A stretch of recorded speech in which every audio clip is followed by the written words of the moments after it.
Avatar: The Last Airbender is an iconic show that still keeps stealing hearts of both old fans and new watchers. Since its first release, there have been many fantastic characters, and the universe has only expanded with the legend of Korra. And of course, the heart of all this has been Aang and his dear ones, and even after his death, he has lived on through the legacy of his family. In this video, we will have a close look at his immediate family members, so warm up guys to explore the different branches of Aang's family tree. Before we get into our explanation, we have a very small request. If you like our content, please support us by subscribing to our channel. This is a small click for you, but for us, it means a lot. Thank you. Let's begin.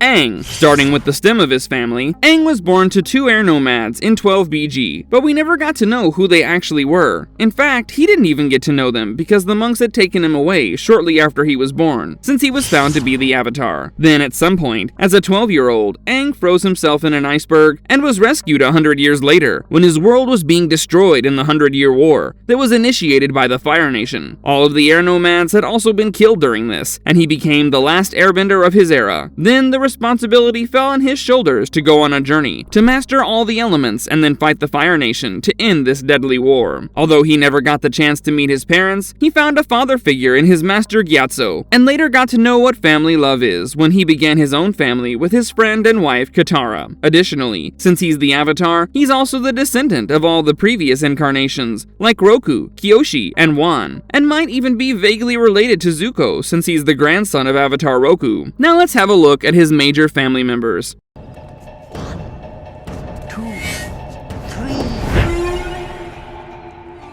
Monk Gyatso, father figure and mentor. Gyatso was a wise monk and the greatest airbender in the world during his time, but at the same time, he also showed a lighter personality as a wonderful cook and a humorous man. As a young airbender himself, he had trained alongside the Avatar Roku and showed great proficiency in his skills, like windsurfing on his glider and outmaneuvering others. And as a master airbender too, his skills remained playful and quick, yet impactful enough to defend against powerful enemies. Before the 100-Year War, Monk Gyatso was the one who raised Aang as his guardian, and taught him various things. He was a kind man, who not only trained his pupils, but also let them have fun with games and regularly took them to the Yangchen festival. With all these activities, he had already developed a friendly bond with Aang, and when he was appointed to be his personal teacher and train him to be the Avatar, their bond grew even deeper. Despite all the harsh training, he remained the humorous man he was, and often played pranks on the others in the Air Temple. He became the closest thing Aang had to a best friend and a father, and his past friendship with the previous Avatar Roku added an extra layer to their deep bond. No wonder Aang ran away in dismay when he was told to leave Gyatso to complete his training. You can only imagine then how devastating it must have been for him when 100 years later he found out that Gyatso had died during the Fire Nation's assault on their temple.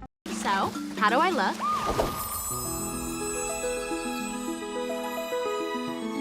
Katara, wife. She was the one who had found Aang's frozen body with her older brother Sokka, after Aang had been trapped in there for 100 years. She was a caring and fiercely protective girl from the Southern Water Tribe, and also their only waterbender, who managed to teach herself the basics without any teacher to guide her. After meeting Aang, she left her tribe with him and her brother to find a waterbending master for herself in the Northern Water Tribe, and learned beautiful techniques like the water whip and cloud manipulation. She even began creating her own techniques, and showed great improvement. But when they found out that Aang is the Avatar, they began to travel across the world to help him master all the elements. Together on his journey, they acquired new and powerful skills, and she became his waterbending master, while she herself also kept learning and honing new skills, like bloodbending and healing others by controlling the chi paths in their body. Meanwhile, throughout this journey, she also developed a deep connection with Aang, by bonding together over training and putting their complete trust in each other, and their love finally bloomed completely after they had successfully ended the 100-Year War. Then they began their close relationship, which eventually led to their happy marriage and 3 children, finally giving branches to Aang's family tree. There's one good-looking family, huh? That's one happy family. Children of Aang and Katara. The couple had 2 sons and a daughter in their lovely family, but only one of the children married in later years to continue his bloodline and expand the family tree. Let's have a look at them now. Morning, Uncle Boomy. Do you have a baby in there?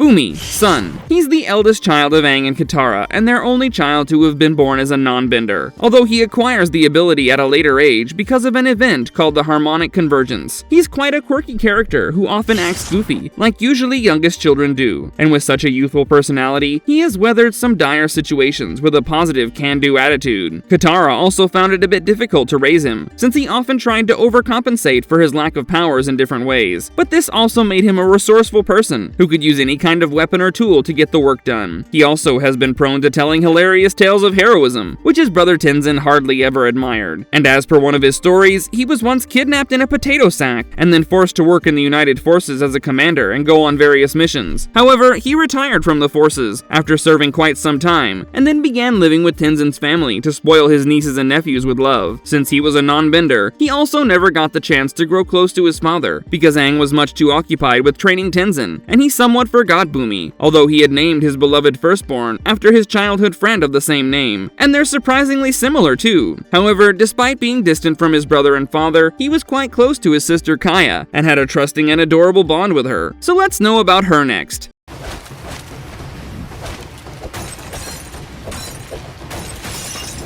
Kaya, daughter. She's Aang's only daughter and the only waterbender among her siblings. As a typical middle child of the family, she often shows her goofy as well as serious personality, and she also conveys the family problems among her siblings, acting as a cool mediator to make things better and to let go of past conflicts. As a child, she was taught about the Air Nomad culture and she deeply loved it too. But when she became distant from her father because of his undivided focus on Tenzin, she grew closer to her mother, who then taught her about waterbending and its healing power.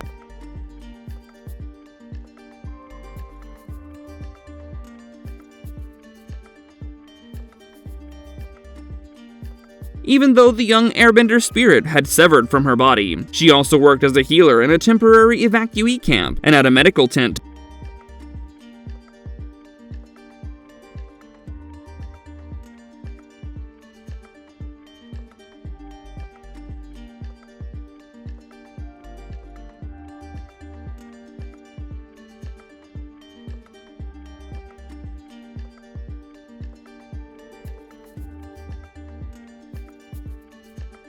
Now let's check out the sibling who's earned much resentment from the other two because of the way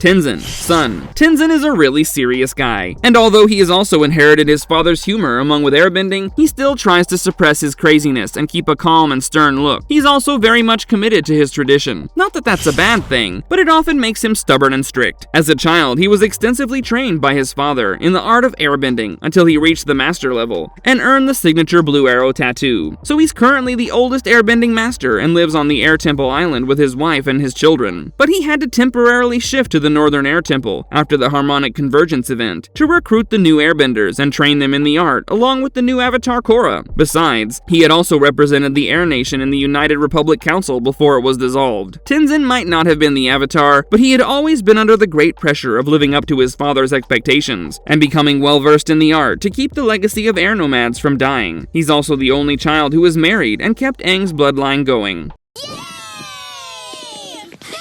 Yep, there's Vacation Tenzin.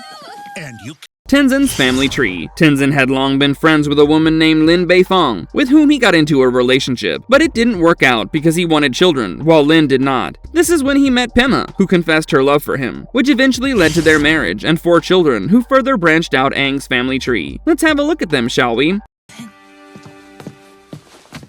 I'm here, Pema.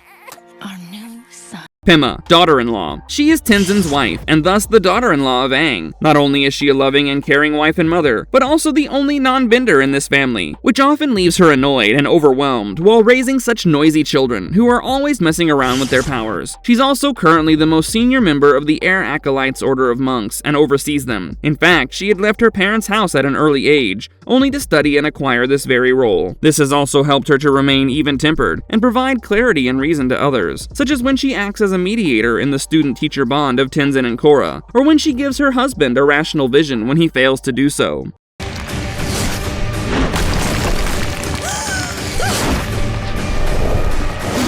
Jinora, granddaughter. She's the first grandchild of Aang and the firstborn of Tenzin and Pema, and just like her grandpa, she has also managed to become an airbending master at a young age. In fact, she's the youngest known airbending master, and also the first of her generation. But this does not mean she's only interested in honing her skills. She's also a book lover, and likes to spend her time quietly while reading. But wait, there's one more impressive quality left. She is among the few humans who are able to see and communicate with spirits in the physical world. That's why she was also chosen to be Avatar Korra's guide in the spirit world. Jinora is a curious little girl who loves to hear tales and learn more about these powers and their ancestors, which is clearly seen when she met her grandmother and excitedly asked about her great adventures that she was dying to know. She's also very brave and helped fight the Equalists who had attacked their island during the anti-bending revolution. She also once saved Korra and the world by restoring the spirit Rava into the human world. Over the years, she has mastered the glider and the air scooter techniques, and also became able to create strong winds and even a tornado. She's also able to combine her airbending with her spiritual powers and project herself out of her body, which is a great help in finding people and traveling to locations very quickly. With such proficient skills that were proven in real-life situations, it's only natural that she became an airbending master at such a young age. Get off our island! Iki, granddaughter. She's quite the opposite of her older sister, who is calm and quiet, because she loves to have fun and chatter with others. She's also very energetic, but she shares one thing in common with her sister, and that is curiosity. Like Jinora, her mind is also full of questions, and she does not rest until she finds the answers to them. She's also very impatient though, as she kept asking, "Are we there yet?" when the family was traveling to Ugi to meet Korra. Also, she might be annoying sometimes, like when her impatience interrupts others, but she's a considerate child too, who hugs her father to comfort him when Korra had called him a terrible teacher, or when she asked her mother what was wrong when the Equalists were attacking the island and Pema had screamed. She's also very brave like her sister, and quickly rode in on her air scooter with her other siblings to save Lin during this attack. However, Iki's narrative still remains to be better developed, unlike her other siblings. When it comes to skills, she's still in training, but she already knows brilliance in certain skills too, like using the Air Nomad glider, or playing musical instruments with her airbending, or riding the air scooter in such a masterly way that she could outrun her siblings on it in a race. Now let's meet her brother. Milo, be careful!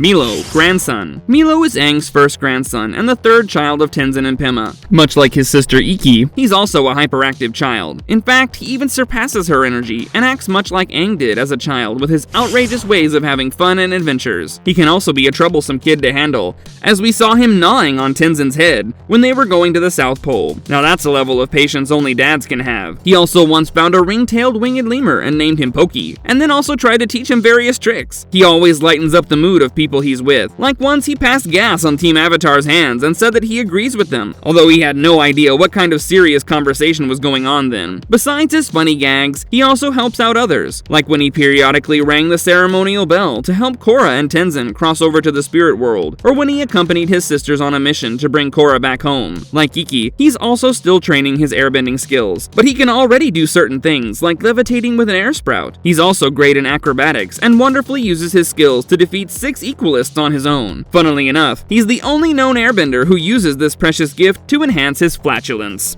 Isn't that right, my little Rohan? Rohan, grandson. He's the youngest child of the family and the 4th grandchild of Aang. Since he's still a baby, we do not know about his bending skills, but according to her grandmother Katara, he's most likely to be an airbender, although his mother really wishes him to be a non-bender, and at least share something in common with her child. Also, given his family history, he's most likely to grow up to be a great fighter, just like the rest of his family. He was born in a tense period when the island was being attacked by the Equalists, so the family was forced to flee the island as soon as he was born. But they were then captured by the Equalists, and Rohan was imprisoned with his mother, while the others were taken away to remove their bending. However, the family handled the Equalists and everyone safely returned back to their home. Since then, he's always seen around with his family during fun events, and is most likely with his mother Pema. He also has a cute relationship with his Aunt Kaya, even though he often loses his food all over her. However, we are yet to see him as a fully grown child, and he was last seen at a family dinner after attending the wedding of Varric and Julie.